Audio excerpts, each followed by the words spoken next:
Getty. Andy Gibb was a precocious talent, with his first chart topper at 19. It may be hard to believe now, but their youngest brother was once considered the Gibb most likely to become a major star.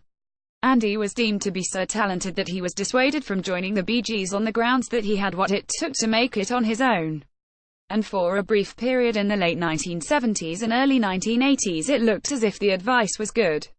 Andy was just 19 when his first single, I Just Want to Be Your Everything, hit the top of the US charts in 1977. He was nominated for 2 Grammys and made nearly $2 million that year and had sold 15 million records worldwide by the time he was 21. I started to do cocaine around the clock, about $1,000 a day. I stayed awake for 2 weeks locked in my bedroom. Andy Gibb. What's more, having divorced the 18-year-old receptionist he had married just before fame struck, he embarked on a relationship with Victoria Principal, the actress then riding high in the blockbuster TV series Dallas. But it was too good to last. From these giddy heights Andy's life took a now familiar trajectory.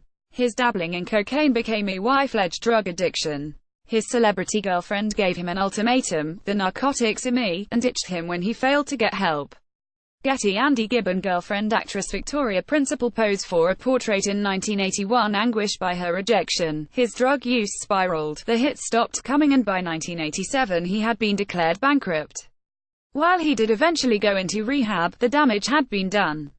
On March 7, 1988, he checked into Oxford's John Radcliffe Hospital complaining of chest pains.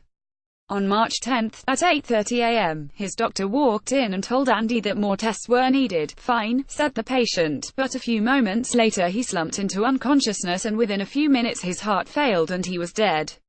It was 5 days after his 30th birthday. It was a tragically early end to a career that had promised so much. To understand why Andy crashed and burned so spectacularly, it's instructive to look at his upbringing. The youngest child of Hugh, a drummer, and Barbara, a big band singer, Andy was born in the UK but his parents moved the family to Australia in 1958 when he was just 6 months old. More than 8 years younger than Maurice and Robin and almost 12 years younger than Barry, Andy was not even a teenager when his brothers hit the big time in the late 1960s, with songs such as I've Gotta Get a Message to You.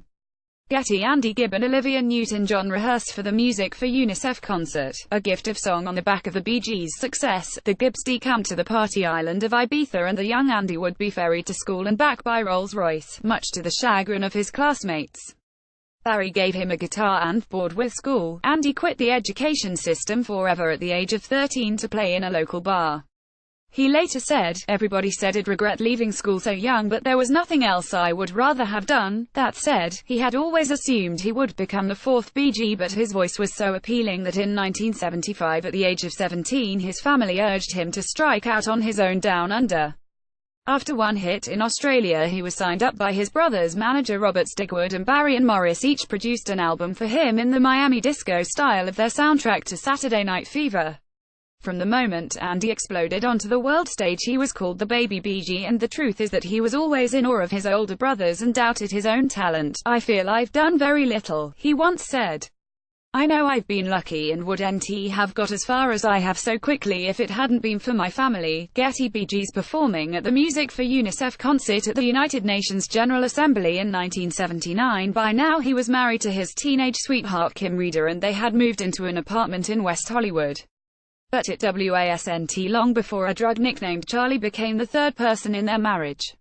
Cocaine became his first love, Reeder said later. He became depressed and paranoid. He wasn't the man I married. By the time Reeder discovered she was pregnant with their daughter Peter, the couple had split up. She flew back to Australia to give birth and filed for divorce in 1980. By that time, in the words of one commentator, disco was as dead as their marriage. Romance, however, was not dead. In 1981 the US talk show host John Davidson introduced Andy to Victoria Principal live on air after reading that he had written her a fan letter. Getty. Andy Gibb and the 70s 23-year-old was immediately smitten despite their 7-year age gap, and the relationship lasted more than a year before the Dallas star decided enough was enough. Andy was devastated. I just fell apart and didn't care about anything, he once said. I started to do cocaine around the clock, about $1,000 a day. I stayed awake for 2 weeks locked in my bedroom. The producers kept calling up, sending cars for me, but I refused to go. I really think the major reason I fell from stardom was my affair with Victoria. In the spring of 1982 he was duly fired from his job as co-host of Solid Gold, a syndicated TV musical variety show, for missing too many taping sessions, and when the LA production of the musical The Pirates of Penzance, in which he had been starring, went on the road, he was left behind thanks to his abysmal attendance record. Wire image Victoria Principal and Andy Gibb attending the People's Choice Awards in 1981, and when the producers of the hit Broadway musical Joseph and the Amazing Technicolor Dreamcoat took a risk on him, it didn't end well. Within 6 weeks of starting his engagement in 1982 he was fired for an inability to perform after missing 12 shows. Andy finally sought treatment for his drug issues at the Betty Ford Clinic in 1985, and in the last 2 years of his life his brothers supported him both emotionally and financially, furnishing his apartment and giving him a $200 a week living allowance. In December 1987 Barry even took Andy to meet executives of Island Records, and he signed his first record contract in 10 years. Wire image Barry Gibb, Robin Gibb, Morris Gibb and Andy Gibb at Billboard Music Awards in 1977. This is an opportunity for me to make a fresh start, he said enthusiastically. Sometimes you have to hit rock bottom before you can lift your head up again and get back on the right track. The next month, hidden away on Robin's 16-acre estate, Prebendal, in Oxfordshire, he began writing songs for his much-vaunted comeback. Alas, it was not to be. Andy was too sensitive, too delicate, Freddie Gershon, a former president of Stigwood's record label RSO, once said. Superstars usually have a tough hide from having doors slammed in their face and hustling. Andy never built up those layers because he never had to. Andy grew older, but he didn't grow up. He froze in time at about age 17.